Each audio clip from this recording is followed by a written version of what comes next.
Hi, everybody. Welcome to another episode of the SmallBizChat podcast. I'm Melinda Emerson, Small Biz Lady, your host, and I'm America's #1 small business expert. And I'm so excited to bring to you 3 guests that have amazing information to share. If you are interested in growing your business in these uncertain times, you're in the right place. And how many of you run a family business? Where we're going to be talking to an entrepreneur who's going to give us the pros and cons of running a great family business. And for those of you that want to get further faster, have you considered using an industry expert? We're going to have a conversation with a logistics expert who's going to talk to us about how we can all better leverage industry experts.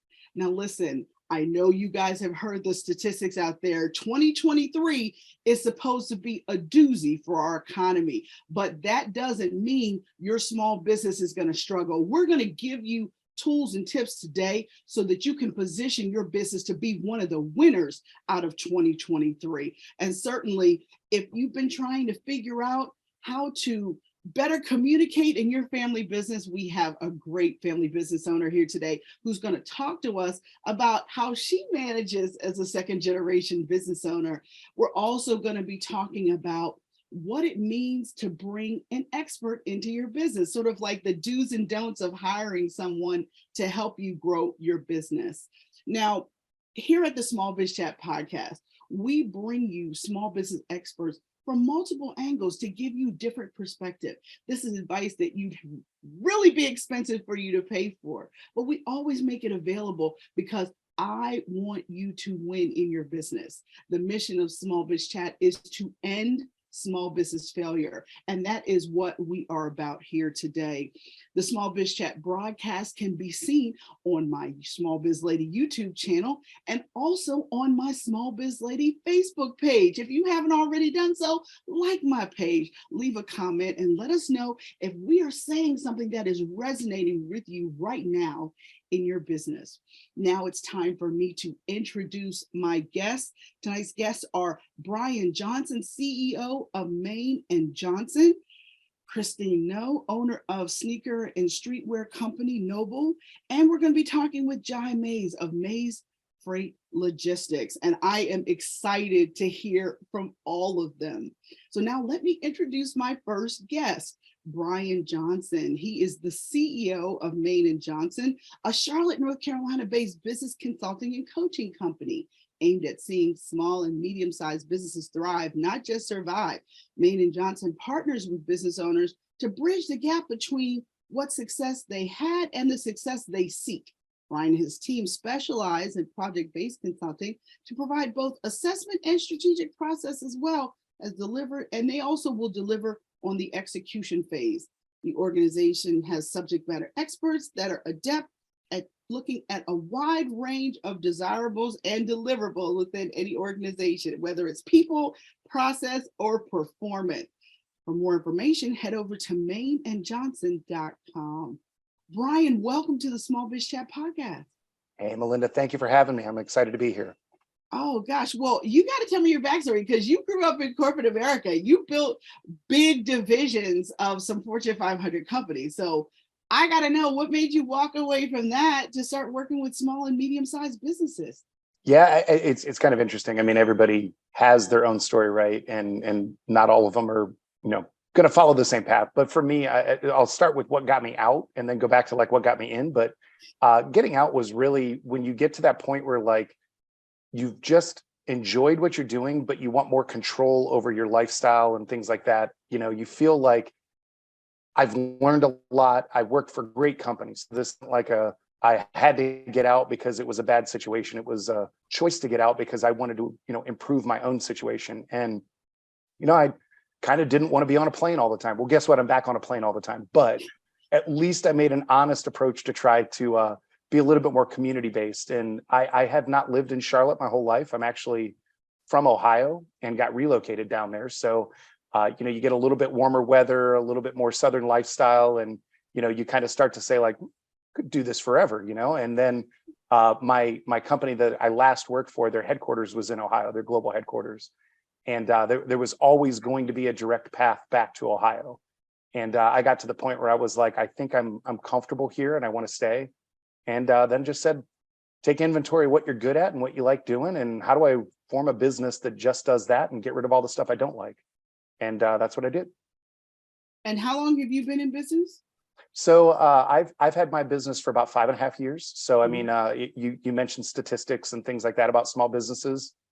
Here I am. But, you know, you hit the 5-year mark and, you know, things start to look forward rather than try to, you know, continue to tread water. So we're excited because we're growing, and I like being an employer and hiring people and bringing people in to do what they do best. So it's a great opportunity for me and my company. So excited about the future. All right. Well, let's talk about what you actually do. Your Right. specialty is helping people grow in good or bad times. That's And right.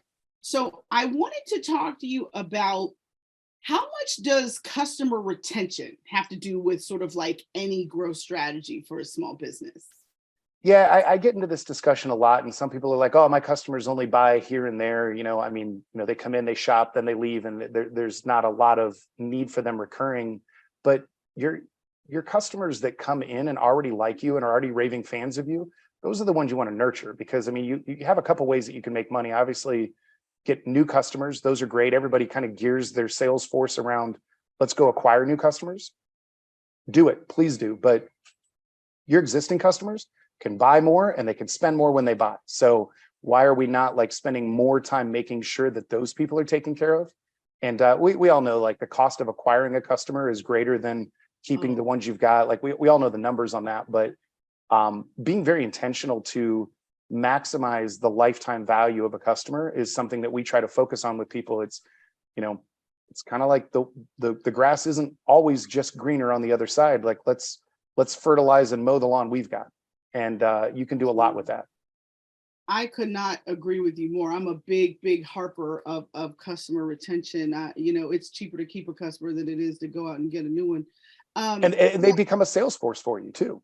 100%, Yeah. 100%. So now every day right now, we've been hearing about more blue chip companies laying off thousands of employees. There's real indication that we're either in a recession or one is looming this year. How do you keep yourself calm, especially if you somebody like me? I've been in business 23 years. Mhm. So I lived through 2008, 2009, Right. right? So, you know, how are you talking to your customer? What are you talking to people about how to stay calm and not panic? Well, I think it comes back to what your baseline is, where you're at, where you're headed, and that reality. If you built a plan that only is supposed to succeed when times are good, then it wasn't a plan. I mean, you gave away control of your business at that point. So we try to talk to people and just say, like, look, you may have to adjust, you may have to make changes, but where you were headed was where you were headed anyways. Like it may slow down, it may speed up. Don't abandon that strategy simply because it's getting harder to execute it. Now, we'll get into other things like different strategies that you can employ, but the most of this is that like when you see blue chip companies getting rid of good people, as an employer in a business that maybe isn't that big or isn't a blue chip company, that's an opportunity because good people now need good places to work. And why are you not that person or that business? And I think that's where it's great, where a lot of times you want to kind of conserve and be, you know, a little bit more pragmatic in your approach to business when things are rough, but that's actually the best time to invest. I mean, why buy high? Go put your money in things right now when it's easier to get and people are giving it away at a discount. And you can go get employees now that you're going to need in the future, maybe cheaper than it will be when you have to fight for them. So 100%. I completely agree with you. Um, and you know, as I think about recessions, right? You know, there were people even during the pandemic that were winners, and there were people that were losers. And I feel like the businesses that tend to win when things are down are the people that keep marketing. yeah, yeah, 100%. I mean, the most foolish thing I've ever heard is I've got to cut out my marketing. So that's basically saying like, I'm going to cut my hands off, but I still expect to eat. Like, why would you do that? Right. So and again, marketing, like right now, there's tons of avenues to market. It's becoming less expensive as things go on. Why would you cut that out? That you're correct. That's probably the most common thing is like, I'm going to cut out all the things I invest in my business on because times are tough. Well, okay, then what happens when you get out of those tough times? Your competition got And way you've ahead got of no you. pipeline, and you've got no Exactly. pipeline because you didn't invest in keeping it going. No, I couldn't agree with you more. Now, when I think about growth strategies, I go back to my graduate school days. I go back to Right. Drexel University and I say, okay, four basic growth strategies: market penetration, market development, product development, diversification. Is that It's archaic at this point or what? no, they're always tried and true. I mean, they always work. I always say that it's not the actual theory, it's the articulation of it that has to adjust with the times a little bit. So maybe, the P's and the trying to make everything sound really congealed is part of it. But I mean, we try to tell people, especially businesses that that we work with that might be in that mid range, that like couple 100 million in revenue, they're succeeding, but they may have succeeded based on an ideal that they started with, and now they have to adapt. And I see a lot of businesses in this moment have lived in this great market growth era where, this is oversimplification because that's what I do, but you walk outside and people are trying to spend money. So your job is to present them with an opportunity to spend their money with you, and that's your job. And once they do that, it's great because like my effort now is making people aware that I'm available to buy from. But what happens when they stop waving the money? So we kind of say like there's a market growth strategy. And for the last 10 years or so, I mean, you mentioned the 2008, 2009 scenario, right?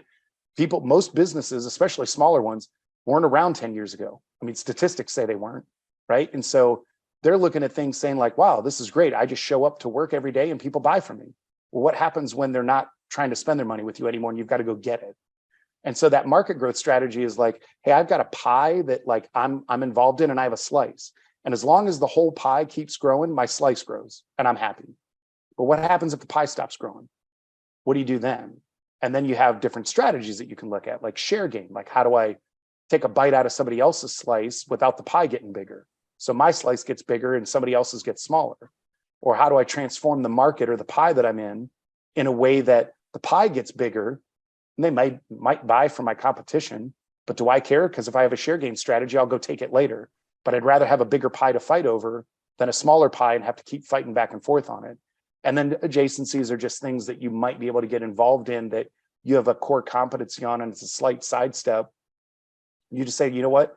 I'm going to participate in this pie, even though I'm going to have a little sliver instead of a whole slice. But who knows? Maybe that'll grow. And so when we talk to business owners and look at that, we'll look at it and say, like, what you're fundamentally doing is the right thing, but do we have to pivot a little bit on how you approach attacking the market in the way that allows you to win? And COVID was a great example because a lot of businesses retracted. The businesses that succeeded, they pushed forward. I mean, think about like, what are people doing and how can you impact that? My business actually skyrocketed during COVID because people wanted advice. They wanted to know, what do I do? Where do I go? And so you've got to lean into that, and rather than look at everything and say like, hey, this is the time I've got to be conservative. Well, you just talked about, a couple of different strategies, but when times are uncertain, how do you figure out that next step, right? Because you can make this big plan, but it's like, okay, the bank is tightening up people's lines of credit. Okay, this is going on, this is going on. How do I know what my next step is? Yeah, I think the first thing is identifying where you're at. And a lot of businesses don't assess where they are because they're always thinking in the transition. Where am I going to be? Where am I aspiring to be? Like, well, who do I want to be like that sort of thing. So the reality of understanding where you are dictates a lot. And I think when you understand that, you have the ability from there to kind of decide what is the right strategy, what is the right approach, where do I go next? I mean, in the end, business owners that I talk to, we have three things at our disposal at all times. We have our time, like as a business owner, how much time do you want to spend sending emails and doing stuff that's not value added versus the strategic stuff? So then you've got your team, like what can you do with your people? And then you've got your money.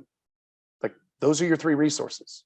time, team, and money is really kind of what you got. And how do you take that and make that into your next step? And so when you ask, like, how do you figure out what your next step is first, where am I at? What's going on around me? And what's my opportunity? And if you're thinking instead of opportunity, you're thinking about how do I protect, then you're going to retract.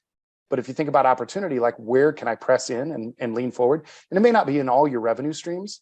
You could be in a business where you're like, hey, these 3 or 4 things right now are just going to have to be maintained. But this 1 or 2 things, this is where I've got to lean in and really try to grow.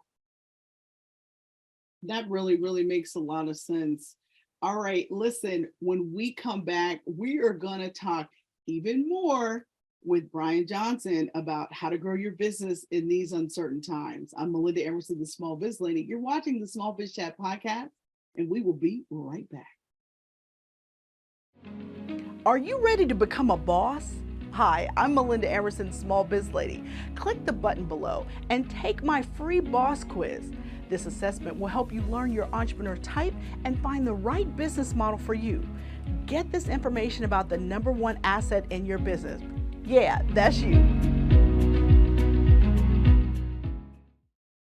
Welcome back, everybody, to the Small Biz Chat podcast. I'm Melinda Emerson, Small Biz Lady, your host, and we have just been talking with Brian Johnson, CEO of Main & Johnson, and we're talking about growing your business in uncertain times, which is going on right now. And so, Brian, I want to pick back up with the conversation that you were having about sometimes people think about where they want to go versus where they're at. Yep. And, you know, and how realistic sometimes, I mean, do you find that you really have to force people to kind of be like, look at what's going on?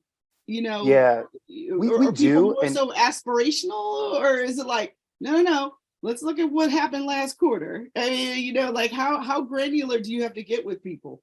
We get pretty deep into it. So one of the things that we do, we do a basic 90-day assessment on businesses, and it's a very popular thing that we have going for us right now because businesses realize, like, I know what I was trying to do. Things are changing around me. And I hear what you're saying, Brian. We need to understand where we're at. So we kind of come in and do like a full under the hood view of their business and sort of give them a roadmap. Like, here's where you can go from here. And it's a very process oriented approach, but we customize it very much to the individual business as we go through it. And I only say all of that to say that, like, that's probably the missing piece that a lot of businesses have, is they're not properly assessing where they're actually at, not just where they're at according to their goals, but where are they in the marketplace according to their competition. I think people miss that, as like uncertain times makes everybody think it's all happening to me. Like this recession is all about me. It's not, it's happening to everybody.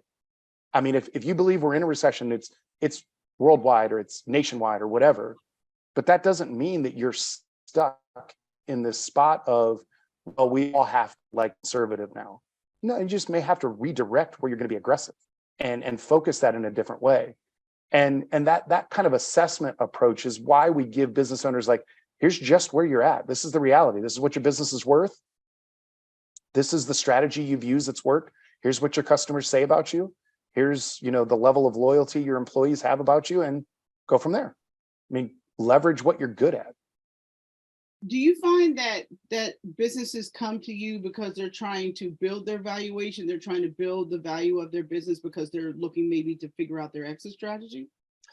A little bit. I mean, I'll be honest. We do a lot with exit strategy planning and valuation for that. But we try to encourage businesses, like, you should know how much you're worth at all times. I mean, how many times have you looked online to see what your house is worth and you don't plan on moving, right? You just kind of want to know, like, what equity do I have? Like, what am I building? Like, everybody thinks like, I don't need to know how much I'm worth until I sell. You should know how much you're worth every day.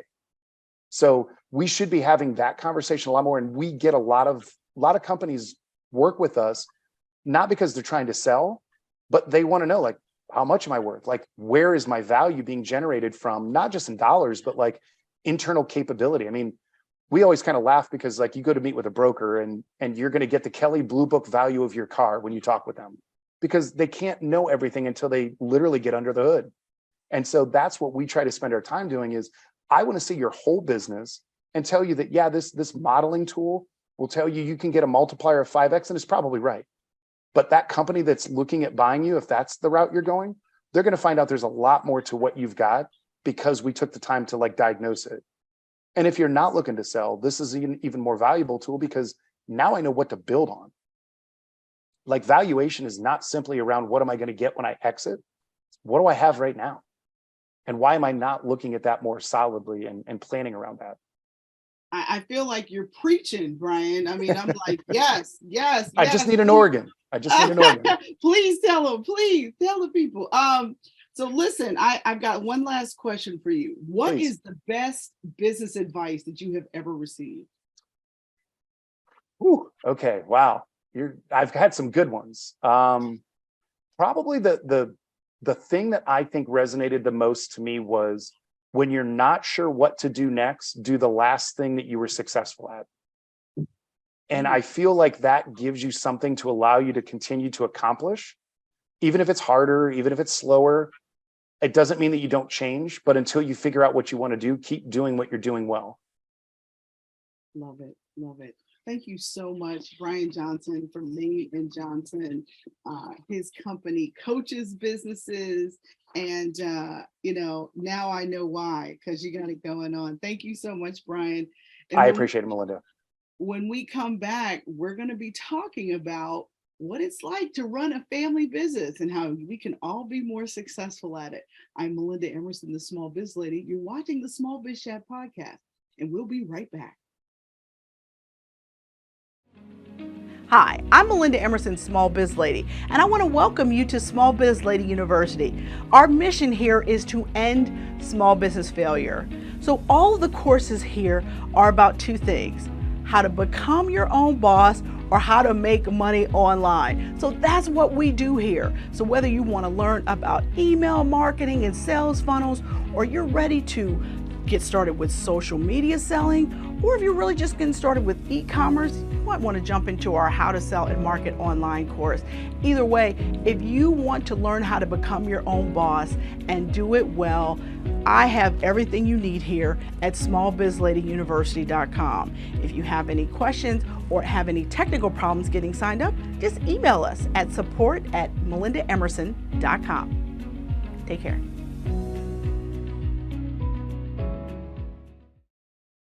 Welcome back to the Small Biz Chat podcast. Hopefully you're watching on my Small Biz Lady YouTube channel, and I hope you subscribe and share it. Tell other people. Also, if you're watching on my Small Biz Lady Facebook page, please like my page and leave us a comment. If you have a topic that you want us to discuss on the Small Biz Chat podcast, let us know. I love to give the people what they want. So now it's time for me to introduce my next guest. Her name is Christine No, and she is the owner of Noble, a sneaker and streetwear retailer with locations in New York and New Jersey. Christine started her professional career in investment banking at JP Morgan Chase, and she left investment banking to pursue her entrepreneurial passion. In 2013, she opened Noble's flagship location in Newark, New Jersey, and in 2014, she moved her offices to a 30,000 square foot warehouse to support her e-commerce expansion. And in 2020, she opened her newest boutique location in Manhattan. For more information, you can go to noble.com. Christine, welcome to the Small Biz Chat podcast. Hi, thank you for having me. All right, Christine, you got to tell me your backstory. How'd you go from investment banking to running the family business? What happened? Two things happened at the exact same time. One, the bottom of the economy fell out. So being in banking was a terrible thing back in 2008. So I graduated college in 2006 and started in corporate finance and thought that was what I wanted to do. And, my mission in life was to be top of the fold on the Wall Street Journal. Come to find out, it's one of those things where, a lot of people maybe who transition from corporate to other professions, you come to find out not everything is as shiny as you thought it was going to be. And kind of like I said, I finished my analyst years and the economy, particularly in finance, wasn't great. And so it really took that time to think about what my next move was going to be professionally. I knew I wasn't ready to hop right back into school. I had just been out for 2 years. And my family had started a business in 1982, and I had all of this free time suddenly. And I said, let me take a look under your hood and see if there's anything that I've learned in the last 3 years that would be of value. And I recognized some opportunities. The sneaker industry back then was not what it is today. It was a tremendous area for growth, and it has grown.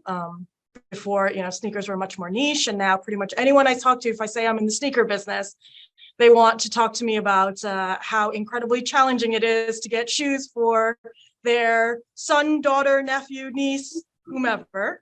And I really saw an opportunity with what my family had started, with bringing it into the future of retail and really having it be an omni-channel presence and really build on what we've already built within the communities that we live and work in. So did you grow up in the business? Like, did you you spend your summers working in the family business? Oh, absolutely. Immigrant household, they put you to work kind of as soon as you can walk. So I spent, Christmas vacation, summer vacations, folding clothes, bagging things. I learned how to, I sort of know every role in retail, whether that's stock, cashier, sales, etc. And yeah, when I was a baby, I grew up in a pen in the back of our store in the Bronx that we still have to this day. Love it. Love it. All right. So what would you say has been the main sort of like pro and con of working in a family business? So I think whenever you're building a business, it's so important to have the right team with you. And in this case, I think there's an inherent benefit of working with your family because there's this underlying relationship based on trust. And you can't get anywhere, whether it's partners, whether it's a family business because it's, multi-generational or husband and wife or whatnot. Having that relationship based on trust is so instrumental because it allows everyone to feel like they have the freedom to really be able to explore and pursue growth. What I would say is the biggest con is, in any working relationship, conflict is inevitable. And when that conflict happens, it's like the volume got turned up to 100 because there's underlying family dynamics that are involved. There's, whatever is complicated around the business, and it's very hard to compartmentalize. And so learning how to do that more effectively, that I would say is one of the biggest challenges. All right. So tell me about your business specifically. So how many of your family members work in your business? So my mother and my father started the business together in 1982. I got involved in around 2010, and then my younger brother also got involved. And so literally my entire immediate family is in the sneaker business. All right. So do you guys have formal business meetings, or is it like over dinner? You guys are talking about what's going on. To be honest, it's a little bit of both, right? And I think the thing about if you are in a family business is it's still a business. And so what you need to do as a business owner, those all ring true. And if you get away from that and everything turns into informal conversations over dinner or whatnot, I think you run the risk of letting the business get away from you. But at the same time, I think, especially entrepreneurs, we kind of have our business hat on 24/7. We might be doing something completely different. I might be at a restaurant and notice something and want to have a conversation with my waiter about, why do you guys do this or versus do that? And so your business hat is always on. It inevitably spills over into family conversation. So, family dinner, there's some point in dinner where, we'll have a little bit of shop talk, and then we'll make a point of saying, all right, time to close this conversation out, and let's keep it, let's keep shop talk off the agenda for the rest of the evening. All right. Now, who is the enforcer of that? Is it your mom or your dad that says, all right, enough business talk? Who says that? I think it's whoever is ready to stop talking about work. So, but I think kind of along that note is, I think it's important, again, any relationship, but especially if you're in a family business, is to be as open and honest with your communication. And so let's say you're exhausted, you're just going out to dinner with your family and you really don't want to talk shop. Like I'll be the first person to say, guys, can we not talk about work today? Like, I just want to, drink a glass of wine, enjoy this wonderful meal, and, see you on Monday when we're ready to be back at it, right? I just think it's important to level set with whomever, family, friends, partners. So what about, do you guys have structures in place to handle conflict though? We do. And again, I think that goes back to, conflict resolution, remediation, any of that is something that you're going to need in any business organization. And so again, just because we're family members doesn't mean we're exempt from following what are best practices. But what I've done very much is, it was my parents, they've been working together for decades. And so they had gotten their dynamic down pat. But once I inserted myself into the equation, getting that dynamic down was a big challenge initially. It was everything from, it's a strange place to find yourself as a parent, I think, taking instruction from your child, the same child that you were changing diapers for is now, giving you business advice. That's takes some getting used to. And along those lines, it was really about, kind of goal setting in each conversation and each meeting, saying, what is the purpose of this conversation? What are we trying to achieve? And making sure that our communication is open and honest. In some ways, I've been told I'm sometimes too brutally honest, and I've leaned into that because I think if we can't solve anything if we can't get to the root of the issue. And if we can't be open and honest and put everything out there, you can't get to the root of the issue. This applies to families just as much as it does everyone else. But I think families in particular, there's years and years of history. And sometimes, again, especially in immigrant families, there's a lot that doesn't get said. And that just doesn't work in the business environment. You got to get it all out. Now, you're in a retail business. You have 5 locations, is that right? 5 physical stores, and then we also operate a 6th location that is our e-commerce warehouse. So you're in retail. Retail's a hard space to be in. I mean, in the world of Amazon, running a retail business and having the opportunity to expand. You said you expanded your Manhattan location in 2020. So like right as the pandemic was happening, you guys were opening a store in Manhattan. Well, we actually, we got through the Christmas 2019 season, and come, January 2nd, we're ready to rip out all the walls and start building out a door. And, nobody thought that come March 2020, that the whole world would shut down and we'd find ourselves in a very different place. But we leaned into what we were going to do, regardless of whether or not COVID was happening or not happening. It was part of our development as a business. And so we, finished that rollout, brought to market Noble branded merch, which is our new business venture, and did all these things. I think the challenge of retail is that everyone is learning what retail looks like in this new world that we now live in, with social accessibility, with digital. But what we've also seen from, honestly, COVID is that, it's convenient when things are online, but you feel this tremendous sense of disconnect from the world around you. And folks who are, in the sneaker and streetwear space, it's an entire community in and of itself. And being able to really build with your customers, with the community around you, that's something where if you are a retailer who's able to do that, I think that there's a future for you. But if you obviously are, not taking care of your customers, treating it like, I don't care if I sell this widget to this person or that person, the Amazons of the world will come and box you out very quickly. I completely get it. And I applaud you, because retail is tough. It's really, really tough right now. And when we come Absolutely. right back, we are going to talk about what happens if a conflict in your business follows you home. I'm Melinda Emerson. You're watching the Small Biz Chat podcast, and we will be right back. Are you ready to become a boss? Hi, I'm Melinda Emerson, Small Biz Lady. Click the button below and take my free boss quiz. This assessment will help you learn your entrepreneur type and find the right business model for you. Get this information about the #1 asset in your business. Yeah, that's you. Welcome back, everybody. You're listening to the Small Biz Chat podcast. I'm Melinda Emerson, Small Biz Lady, your host, and we're talking with Christine No, owner of Noble.com, a sneaker and streetwear retailer in the New York, New Jersey market.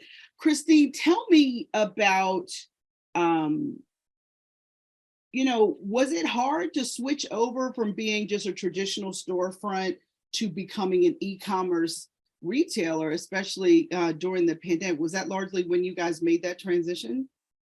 We had started that transition earlier. I think any transition, as you're expanding the lines, avenues of your business, it's always a challenge.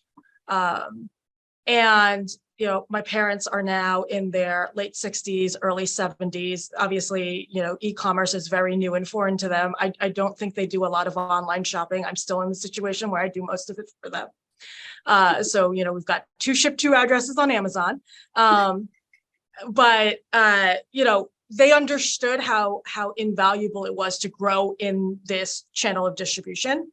And, the wonderful thing was, that the trust was there for me to take us there. The horrible part of it was the responsibility is on me to take us there. And obviously I want to make sure I do a great job at that. And so, anything in business, it's really about making sure that you are having the right conversations with the right people. My background is not in e-commerce. I made sure that I educated myself so that I could make the right decisions for the business. There's avenues of this business that are, new for me. In my background, as I mentioned earlier, is I started in banking. I didn't have employees. I was, the lowest man on the totem pole when I started at JP. And suddenly to find myself in a situation where I'm managing folks, I had to learn how to do that very quickly. And I leaned on folks with strong human resources, strong management backgrounds to help me learn what our best practices. And so, adapting to technology or any changes is super challenging, but you got to make sure that you're leaning on industry experts to get the information you need to make the right decisions for your business. All right, so you're young in business, but what is the best business advice you've ever been given? So I guess it's piggybacking off of what we were just talking about. I'd say your network is your net worth. I heard that stuck with me.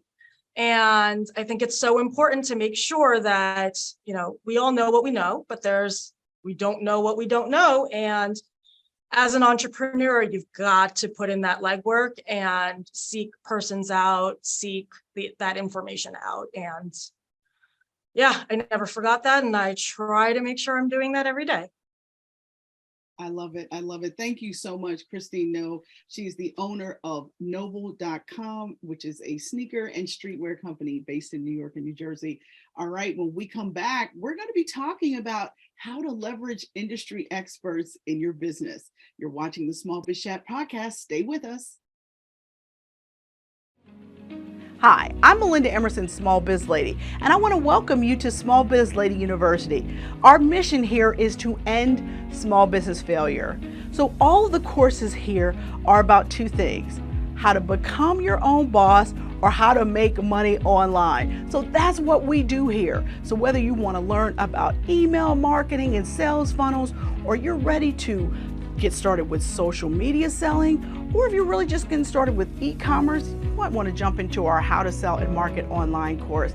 Either way, if you want to learn how to become your own boss and do it well, I have everything you need here at smallbizladyuniversity.com. If you have any questions or have any technical problems getting signed up, just email us at support@melindaemerson.com. Take care.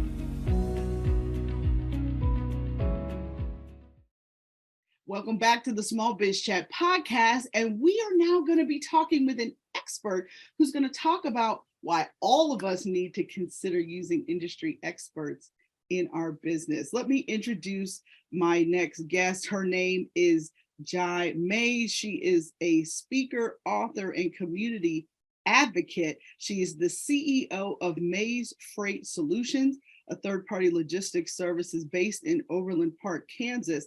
Maze Freight Solutions provides logistical services, including one or more elements of commercial procurement, supply chain management, and fulfillment activities for all sizes and categories of enterprises. Jay wanted to change the lack of diversity in the logistics industry, which led her to start her business, Maze Freight Solutions, in 2017. Jai, welcome to the Small Biz Chat podcast. Thank you so much for having me, and I'm glad to be here. All right, Jay, you know how I do it. You got to tell me, how did you get on this journey that we call entrepreneurship? How did you get your sort of like expertise and then decide you wanted to do it for yourself? Well, I watched my parents growing up. My mother was a singer, and she had her own group. It was a Christian group. And so as I was a child, my father was her manager, and my father was blind.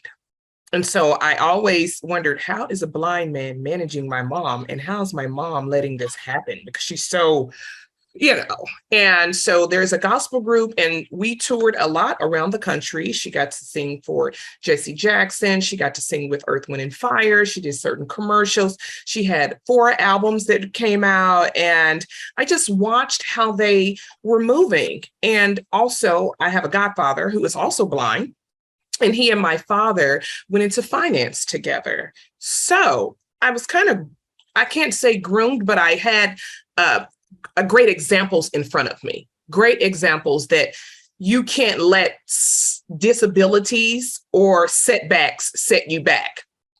And so my mother told me, she said, when I was a child, I used to get her briefcase and I used to try to put her heels on. And I always wanted to be a businesswoman. Of course, as young adults, we look up to Oprah and we look up to other women like, oh my gosh, this is what I want to do. And this is how I want to be. But we don't have a roadmap to really show us and tell us where to go.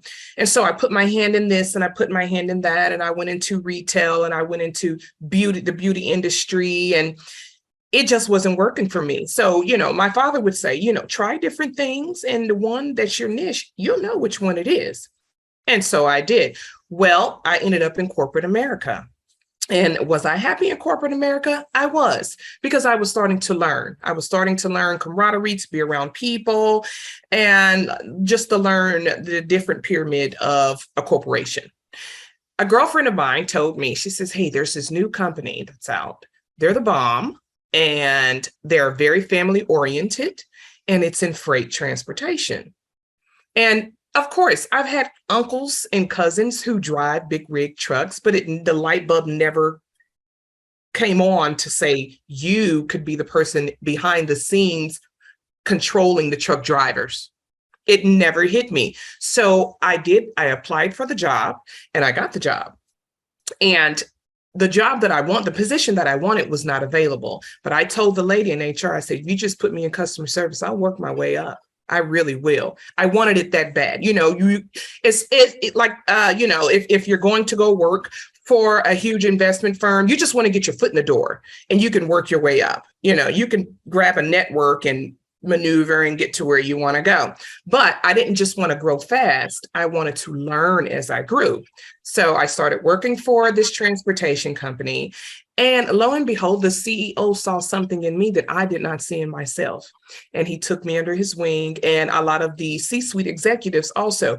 I was not afraid to ask. I was not afraid to ask, what is a SWOT analysis? I was not afraid to ask for managerial skills. I was not afraid to ask for skill building advice. I wasn't afraid of any of that. And I was never afraid to say, hey, what does that position pay? How can I get there? So what I ended up doing is going into sales. And in less than 5 years, I was top sales. Out of 1,000 reps, I was top sales, top 10.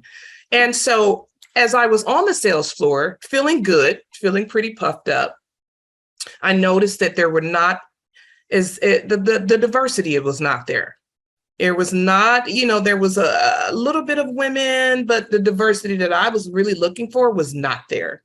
And so what I did, I asked my husband, I said, do you think I could open a a company.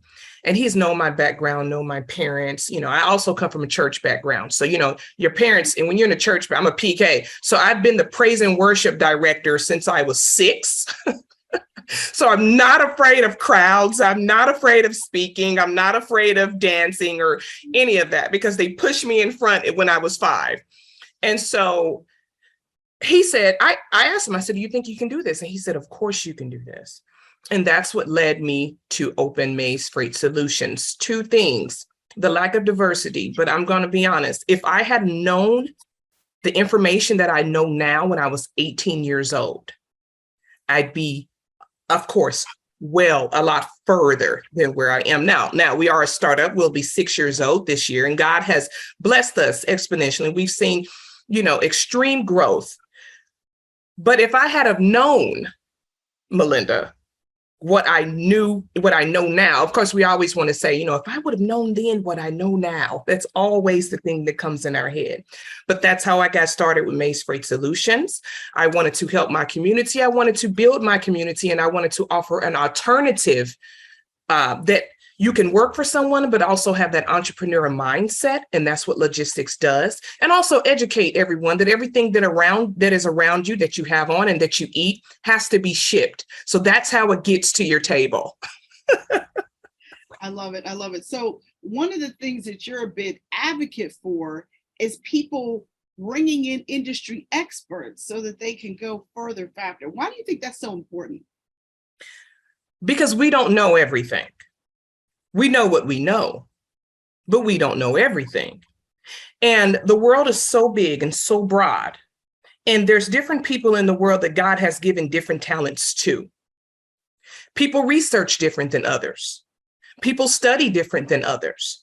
Someone's talent might be in another field where your talent is just in here. Most entrepreneurs have a set focus on what their niche is, and that's where they are. And there's some blinders and blockers because, boom, this is where they are. And if you need to grow or expand, or if you don't know about finance, or if you don't know about budgeting, if you don't know about quoting or RFPs, if you don't know about everything that happens in a corporation to make the wheel run, you have to bring in industry experts. I joke, but I say, not having an expert and bringing in someone who doesn't have a knowledge, it's like putting an untrained soldier on the front line of the war. Everybody's going to get killed because he has had no training. So in order for your business to thrive, you have to have industry knowledge and industry experts to come in and help you. What industry experts do is what you can't see, they see. What you don't know, they know. Because again, it's a broad mind. It's not a broad mind. It's just a narrow mindset that we've learned that we have to do this and that. And we also learned that we have to wear many, many hats. All of us do, right? All of us do. We have to wear many. You say you're basically taking on 10 to 12 jobs at one time, basically. That's burnout, correct? Yeah, it can absolutely lead to that if you're not careful. But let me push back on you just a little bit, because in this era of Instagram and everybody's a coach, everybody's an expert, everybody, so I need some guidance about how we should qualify people who say they are experts that we're considering spending really good money to get their support. Okay. Industry professionals deal with industry situations every day and all day. They maintain a wealth of information, updates, and insights. These insiders speak the industry language too. And as experts, they offer an informed perspective on trends, governmental rulings, potential downturns, labor situations, seasonal challenges, price fluctuations. By working with industry professionals, owners can remain in the know. Now, how do you know if you've got a good one? Check the resume. You check their pedigree. Check their resume. You look for their testimonials. You Google and do all the research. And you know what I found though, Melinda? People nowadays, they've gotten so tech savvy, they can pull up a full resume. They've never done anything, but that resume will say that they were in Iraq. They were in... They were in Desert Storm, and they were born in 1975. How were you in Desert Storm? Right. But here's what I say: experience, check their resume, look at their reviews, check their track record, look at their testimonials. Experience is the key to understanding. Test them. And I would look for results before I would pay the bill. Okay. That's one thing that I have learned. Get the results before you pay the bill. And I've learned that in business. I agree. So where is the best place to find an industry expert? Let's say I need someone to help me, build out a new sales channel in my business. Where might I find, what do you think are the best 2 or 3 places to find an industry expert? Right now, I wouldn't trust social media. Right now, I would trust the network. Trust your network, trust your mentors, team up with someone, a small business association, and they can be able to refer you to industry experts. If you're having issues with cash flow, okay, I know someone who can teach you about cash flow. If you're having issues with learning marketing, okay, I have someone who can teach you marketing. But I would not put out the issue on social media, because when you're the new kid on the block, the snakes are going to come out that grass and the sharks are going to jump out that water to try to take you under, because they know that you're new. So what I would do is I would rely on your network and the referrals, because sometimes those soft referrals can turn into a really good deal with that industry expert. And a really good partnership with a really good partnership, correct. Now, something I've seen happen sometimes, let's say that you manage to get like the dream industry expert and they decide they're going to work with you in your business. How do you, as a business owner, not start to like over rely on this person? Like, I think sometimes people hire an industry expert and they feel like that person's going to save their business. And I've seen this. So that's what I'm saying. I've had this done to me, like I'm a magician, so I'm just saying, like, how can people, bring in an industry expert, but almost have like a realistic expectation of what this person is supposed to be doing? Well, this conversation is to be had right at the forefront of the meeting. What that industry expert's expectations are and what your expectations are. And I like industry experts that put the client to work. You understand what I'm saying? Because not only are you all building the business together, but the client is learning. And what the industry expert is doing is conditioning and positioning them, because the industry expert should already have an exit plan, that once we get here, that I'm going to pull back. And so this should be the expectations of the industry expert. But I understand it can get very comfortable when they're doing all the work. But if they're doing all the work, what is the client learning?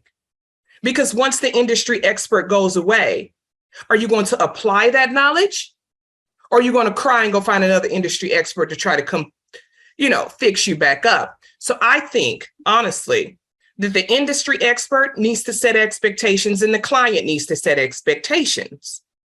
And the client needs to know that there is an exit when we're done. And once we get to this level, I'm going to exit, and then you're going to take this on your own.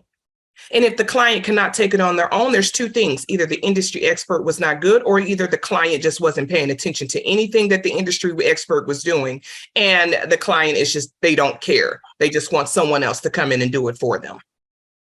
I've seen both. I've seen both as well. So, but what are some of the cons of hiring an industry expert? Do you think there are any? I don't think there are any cons, because when you don't know, you don't know. And the best way to find out is to ask. Mm-hmm. And a person who does not ask won't know. Sure. So I think it's all pros, because you're gaining more information. I just learned today, honestly, that there is sand mafia. There is a sand mafia. I did not know that, Melinda. I didn't know it either, actually. So you and I both learned it today. And I learned this from a young lady who was just talking about it, but then an expert came in and piggybacked what she was saying and quoted facts. Now, had I not known that, if I didn't have an industry expert telling me this? Absolutely. Like the Bible says, though, how can you learn without a schoolmaster? How can you learn without a teacher? That's right. That's right. And then they also say that when the student is ready, the teacher shows up. Okay, so I got one last question for you. What is the best business advice that you've ever gotten? Grow slow and stay in control. That's the best business advice I've ever gotten. When we first started Maine's Freight, it grew and it grew too fast. And when I explained that to you, I didn't know how to handle the growth. So I had to pull in an industry expert to help me understand the growth of a business, because you only know what you know. I came from a sales background. I did not come from an entrepreneurship background. So I had to unlearn and learn some things. And I also had to add to my library. And the only way I could do that was with industry experts. So grow slow and stay in control.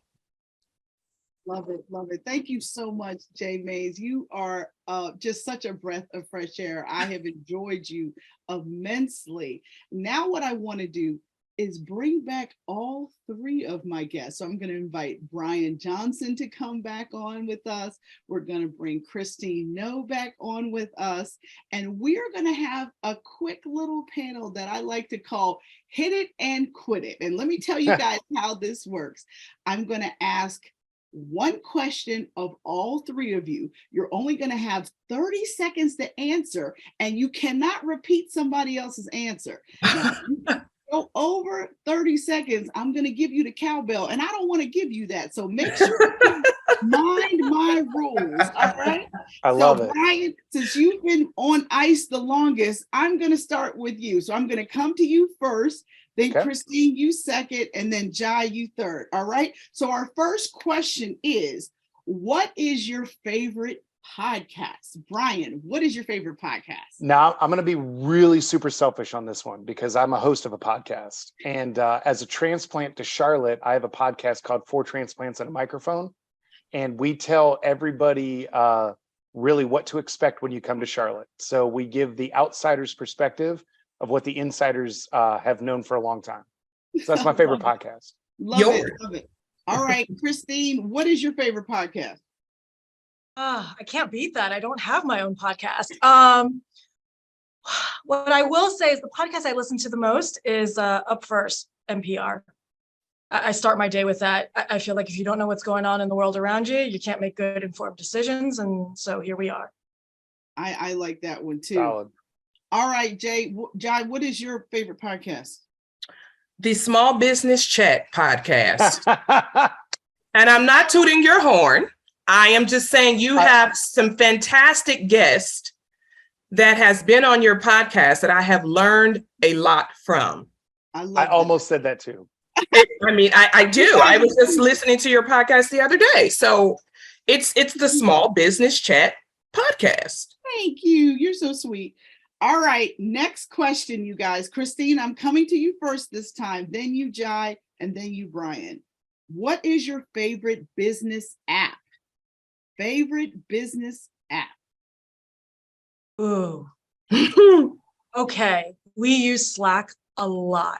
And I think that it has helped streamline communication. If you don't use Slack, we have part-time sales associates to, myself on Slack and accessible. And I think it's been a great way to really make sure that our teams are aligned. Yeah, and stop all that email too. All right. Jai, what is your favorite business app? So my favorite business app it's an app that belongs to a club that I'm with in the Rail Association and with the Transportation and Logistics Association. Mm-hmm. And so it's geared towards that. And it gives you access to your key decision makers. So it's kind of a private app. I really can't say what it is because I'd be giving up my low-hanging fruit. So, but it's in the transportation. It's your favorite app, but you can't tell us what the app is? Jai? Okay. I can't. It's NARS. I'm going to give you, what is it? It's called Mars. Mars. Okay. Mars. Mars. Mm-hmm. Thank you. Thank you. All right, Brian, what is your favorite business app? I really, really wish I could give you something unique and new, but Christine has said the one that I would say too, like, because communication's big for me, because not everybody that works for me works with me, like physically in our office. Right. Slack has just been a great way to kind of keep in touch with people. So I'd say that I'm also a little bit more of a Microsoft versus Apple person. So I don't mind Teams if we're going to be real, but I know that that's not a popular answer. So we're going to go with Slack. Well, if you have a Mac, Teams is tough. That's all. Oh, like you have to pick your side that you're going to fight for first before you pick the app. You do. Absolutely. Absolutely. Yeah. All right. Next question. Jai, you're first this time. Then you, Brian. Then you, Christine. What is your favorite old school marketing tip? My favorite old school marketing tip is communication, verbal communication. It still works. Everyone is still online, and people are not the same offline. I agree. They're not the same offline. So that face-to-face communication, that face-to-face verbal, that is the old school, because you can read a person by their facial expressions if they're interested in your product. Love it. All right, Brian, what's your favorite old school marketing tip? It's the most basic one, I think, is they can't buy from you if they don't know that you exist. So you got to be out there. They got to know you're there, and they got to know what you offer. Perfectly said. Perfectly said. All right, Christine, what is your favorite old school marketing tip? I will say keep it simple, right? I think a lot of times, we've got attention spans now, especially because of social media, of like 30 seconds or less. So you've got to make sure you're direct, you're simple, and you're catching people's attention, because just like Brian said, if they don't know you exist, then you don't exist. Exactly. Exactly. My favorite one is actually handwritten notes. I still write people handwritten notes. Very good one. And people appreciate them. All right. Last question, guys. And Brian, I'm coming to you first. Then you, Jai, then you, Christine. Best business book you ever read? Oh, wow. There's so many good ones. I would say the one, because when you deal with people, you have to start with you before it's kind of like put the mask on yourself to breathe before you help others. Atomic Habits by James Clear. Good one. Good one. That's my number one. All right. Christine, what's your favorite one? This is more specific to my world, but Delivering Happiness. For me, one of the big takeaways is, I think for most entrepreneurs, right, the journey of entrepreneurship is not this, right? You're not going from here to here in this like rocket ship. It's a lot of this along the way. And, it really resonated with me that Zappos was not working until it worked. It worked. And, you've got to push through 9 out of 10 times as an entrepreneur, and that remembering that nugget when you're pushing through has always been very helpful for me. I appreciate that. And Jai, will give you the last word. What is your favorite business book? Well, I'm going to be selfish like Brian was. The book that I wrote, Finding Your Toddler Ambition. And it's a different approach to entrepreneurship, but it's a simple guide to building a business. And I love it because as kids and as toddlers, we dream so big, but as we become adults, those dreams go away and they diminish. And kids just want to keep going. They want to learn how to walk on their own, talk on and run. And if you find that ambition, that same toddler ambition, your business can grow. And it doesn't matter how many times you fall, you get back up. You guys are so awesome. Thank you all so much for being guests on my show today. If you want a plan to grow your business, you need to reach out to Brian Johnson. He is at mainandjohnson.com. Thank you so much to Christine No. If you're a sneakerhead, you got to check out her website, noble.com. And thank you so much to Jai Mays. Her website is maysfreightsolutions.com. Thank you all for joining me for this episode of the Small Biz Chat podcast. If you're ready to grow your business in 2023, be sure to check out Small Biz Lady University. Our online marketing courses are just what you need to ramp up your sales this year. With that, I'm going to leave you with this. You never lose in business. Either you win or you learn. God bless everybody.